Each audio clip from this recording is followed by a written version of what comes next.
morning everyone, this is Isla from Brown Owl's Crochet Fun. Today is Wednesday, November 27th, 2019. This is just going to be a quick video just to update you on what's going on in my world. Not a whole hell of a lot, so let's get to it. First thing, I want to show you some finished objects. 3 of them are scarves. Now I have a question for everyone. Just give me your opinion on this. When I do a scarf widthwise and then really long, right? So I crochet chain maybe 20 or whatever and then work the pattern until it's as long as I want it. Seems to take me forever. However, I started doing it lengthwise. So I crochet a really long chain for as long as I want the scarf to be. Then I start to go back and forth and do it that way, and I found that's a lot faster. Now 2 of the 3 that I'm going to show you were done in chunky, so they went really fast. I mean, it took me less than a day or a matter of hours to finish those 2. The 3rd one was done in a 4-weight, and it took a little bit longer, but still a lot faster than it takes me to do doing it widthwise. So I just wondered if anybody else finds that when they're making scarves. So the first one I made was a real chunky one. This is a chunky weight 6, and it was just some odd scraps that I had, and I put together in a nice thick scarf, and I put some fringes on the end, so it's fairly long, as you can see. And this is one that's going to a charity that I donate to. So that one took me probably maybe 5 hours, if that. And that's not doing it constantly, of course. That's just doing a little bit at a time and going back to it. So that's one. The other one I did in the chunky was this. Was this the first one, or was this? No, this is a chunky one. Okay, so this is a chunky one. This is a chunky 5, and it's just all in one color this time. And again, I put the fringes on it, so it's not quite as long as the other one, and it's a little bit narrower, but it's still more than long enough to go around somebody's neck a couple of times and keep them warm in this cold weather that we're having here in Canada. So that's that one. Then the 3rd one I did, and this one is in a 4-weight. So it's got the fringes on, of course. I haven't trimmed those yet. I'll have to even them up. And again, it's long, really long to wrap around 3 or 4 times maybe. So, like I say, these ones went fairly fast. Now I'm going to show you my works in progress, and you'll see that I'm still working on this widthwise one. It's getting there. Certainly it's, oops, put that out of the way. It's certainly getting there. So, but it's still not long enough yet. I'm still working on it. Of course, I don't work on it all the time. Just, when I feel I would need a little break from something else. But that's one of my works in progress. And now, what else do I have for works in progress? Oh, I forgot one finished object. I got my draft excluder finished, so I'd put on a circle at one end and just made it the length of the piece of pool noodle foam, and this sits in front of my patio door, and boy, does that make a difference. You definitely feel it definitely cuts down on the draft that comes in from there. So I have one window, or one opening is a door, the other is just a window, and it's a bit narrower, so I'm doing another one with a smaller noodle because the area is less than the big one, so it's only this width. It's just a very small pool noodle that I'm using. But again, I started off with the circle at the top, and then I'm just crocheting down, and when I get as long as I need it to be, I will do another circle. I'll finish this off, then I'll do another circle and just sew this on. So the circle on, or the end on. So that's my other work in progress. What else? Oh, these Lisa's Crochet. Why do you do this to me?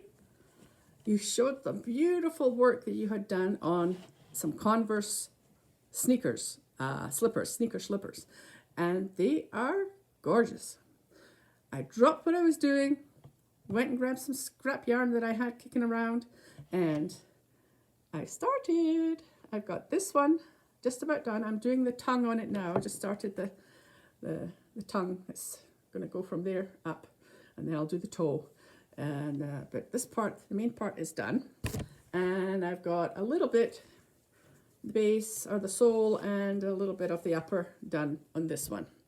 I showed them to my daughter, and she thought they were gorgeous. She wants one, a set made for her, so that'll be the next thing that I have to do when I finish this first set. Oops, getting caught up in my notebook there. All right, now, the one other thing that I've got work in progress. Look at this. I'm finally starting to use latte cake. A latte cake. And this is, what's the color on it? Oops. It is Mineral Vineyard. So it's got blues and greens, different shades of blues, different shades of greens. And so far I've got this done. Now I'm using, is that the front or is that the back? That's the back. There's the front. You can see it's baubles and little squares. But it's going to be long, so it's going to be able to be wrapped around a few times. And this is a Bag of Day pattern that I got. And it's a paid pattern. And she had them on sale this week, Black Friday sale, 6 for $10 US. Costs a little bit more for us in Canada, but even with the exchange rate, it's still a very, very good deal. So I got 6. That's one of them, and I got this other one on the other side. I just put that one up as well. What else? So I've done my finished objects, work in progress. Okay, I was going to show you some changes I've made to my craft corner, but I'm in the middle of doing something. Last time I told you I was going to buy 2 more of the shelving units to add to the space that was there, but I decided to change my mind. Woman's prerogative, right? We can change our mind. I have this display cabinet that I display all my owls in.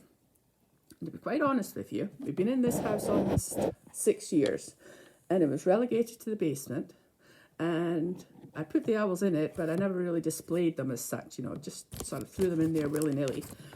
So I thought, well, okay, it's time to, since I've got my little craft corner here, and it's Brown Owls Crochet Fun, I thought I'd bring my owls into a place of for displaying. So that's what I'm in the middle of doing. I've got 2 shelves cleaned and dusted, and the owls rearranged. Once I've got it finished, there's 5 shelves that I will fill up with my owls that I've collected over the years. And then I will let you see it. But so that's an in-progress thing. I just want to touch a little bit on the YouTube changes. I have to say, I listened to a few podcasters give their opinion, and 2 or 3 of them hit home. Jane from Scraptastic Yarns especially, I like the take she had on it. She voiced all of my concerns, especially how vague it is and how, you know, what they're going to do to make it more clear so that we can decide if our content is going to be in violation of their rules. But they have to be a lot more specific in what is acceptable. To me, it should only affect us if what we put up there is going to be offensive to children, something that would not be appropriate, age appropriate for them. You know, some sort of sexual connotation, something like that. And there's really not that much of what we do that would fall into that category. I mean, what we post is harmless. I mean, to me, it's not offensive to children. My grandkids are quite thrilled that Nana is on YouTube. When they see my picture on there, they get quite excited. Granted, they haven't watched any of it because it's not of interest to them. They're 4 and 6. And really, they don't know what the content is, so they have no notion to watch it. So I think YouTube got a lot of work ahead of them to decide and let us know exactly what is going to be acceptable and what is not going to be acceptable. I mentioned Lisa a little bit ago when she showed me how to do those, that she had made those sneakers, Converse sneakers. And I have to say, I've been following Lisa's crochet journey from the beginning. She is doing so well in her crochet journey. She has come on leaps and bounds. I cannot believe that she did not crochet before the beginning of this year. She's done amazingly well. And she always makes her videos so much fun. So if you haven't seen any of Lisa's videos, go check out Lisa's crochet. I'll leave a link below. Now I want to talk about Madonna's live. It's been a couple of weeks since she did her 13-hour marathon live. Her intention was to do 24 hours, but she was cut off by YouTube. I'm sure she could have gone on longer. She didn't seem to be losing any steam when I checked in on her just before they cut her off. Well, I can't wait for your next one, Madonna. But take your time, be rested, and we'll follow you again. It was a lot of fun. Okay, talking about videos, I've had to limit the amount of videos that I can watch. I just don't have enough time. I've got too much crocheting to get done, especially just before Christmas. But also, I have certain YouTubers that I follow faithfully. And whenever they put video up, I'll watch that. So I'm up to date on all my very, very, very favorite ones. And there are a few, don't get me wrong. There must be probably about 20 of them that I follow regularly. The others, when something comes up and I have the time and my other ones I've caught up on, I will watch some more. So I don't want anybody to think that I'm not interested in what they're doing. I'm very interested in what everybody does. I love the fact that we get on here and we share what we've done and what's happening in our lives and all that sort of stuff. I've really enjoyed these 20 question videos. I mean, some of the big ones are doing it. I saw Crystal Bagwadi, she did one. And Z's got one up now. I haven't had a chance to look at that one, but I'm going to go watch that. And there's a lot of them that I've watched. I thoroughly enjoyed it. Okay, I got that. Oh, and I just got a notification on my Facebook from Penny. Penny is on YouTube. She has a YouTube channel. When she first came on YouTube, her name was Heidi's Hangout or Hideout. I can't remember now because she's changed it. But anyway, Penny, who has a cat called Heidi, she's on Facebook now, and I've joined her group, and she's doing some fun things on there. She's posting, oh gosh, what's the word? Oh my goodness. Oh, my mind's going blank. This is terrible getting old, I tell you. Talk about senior moments. Whew, they're getting more and more every day. But anyway, Penny's on Facebook now, so I was quite happy to see that. And I've made a lot of friends on Facebook that are also YouTube followers or contributors. So I really like that. So heaven forbid that YouTube shuts us down, I'll still have some friends who know what crochet is all about and we'll talk with each other on that. Oh, I got some Happy Meal. Well, it's Happy Meal that I ordered, so, but it's Happy Meal. I'm working on a shawl, the Bermuda shawl. I've showed it a few times. And I ran out of one of the colors. And I checked in all my local stores, Michael's, Walmart, wherever, for a particular shade of Caron Simply Soft. And none of the stores had it. So I went online and I found it on Mary Maxim. So I sent off for it. So, of course, can't just order one ball of yarn, can we, girls? No. So I ordered some other stuff. So what did I order? I can't remember now. Oh, this Mellow Spun, Mary Maxim. And it is, let me just get this color. It doesn't give a color. Oh, taupe, there. And this is 70% acrylic and 30% nylon. 174 yards, and it is a 3, so it's a DK. So I think I got a few of those. Yeah. Let's see. I think I maybe got 6 of those. Yes, I did. 6 of those. And I figured that's a nice neutral color. And I've got some ideas on what I want to do with that. One of them is to do my Fletcher the Fox. I never ever got around to doing that. I got the pattern way back in June or July, and I still haven't done anything with it. The one that I really wanted. Okay, here's the one that I was waiting for. This is the Dark Sage Cairn Simply Soft, and I just need enough to. It's not showing up very good color. No, it's kind of washed out green there, but it's a nicer shade of green. So that I'll be able to finish that one thing. And then I saw a couple of other things that I wanted to try. Look at this bag. I bought some of this twister.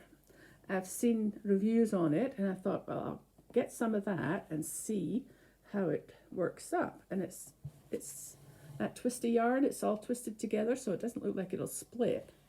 And it is premium acrylic, 100% premium acrylic. So we'll see how that goes. Try something with that. And the other one I got was this twisted yarn. And again, it's that twisted, really wound tight together, so it's not going to split. Jean yarn, that's what it's called, twisted jean yarn. So I'll try that, make something with that, see if I like it. And if I do, I will order more. So what else came with my package? Okay, what did I get? Oh, I got my invoice with the prices. Yes, and oh, one of those walk-in tubs. No, I don't think I'll bother with that. It costs a lot to get those things installed. Buttons and okay. Oh, lots of free cards and stuff to send off. Okay. And are you at risk? What am I at risk for? Probably I am at risk. I'm getting old now, and I think it becomes susceptible to lots of different things. So this is MS, multiple sclerosis. Okay, they're obviously trying to raise funds for multiple sclerosis, which would be a very good charity to donate to. However, I have so many other charities that I donate to. I have to do my finances before I decide if I can contribute to that or not. So that is all for me today. I want to sign off with my little quote. And today, the one in the book now says, "There are only 2 mistakes you can make along the road to truth. Not going all the way and not starting." And that's a quote from Buddha. So on that note, I will say au revoir and see you soon. And I'll be back probably in a week or so, unless something exciting happens that I have to share with you. So in the meantime, take care. Remember to like, share, subscribe, do all those things, and I would really appreciate it. Thanks. Bye-bye for now.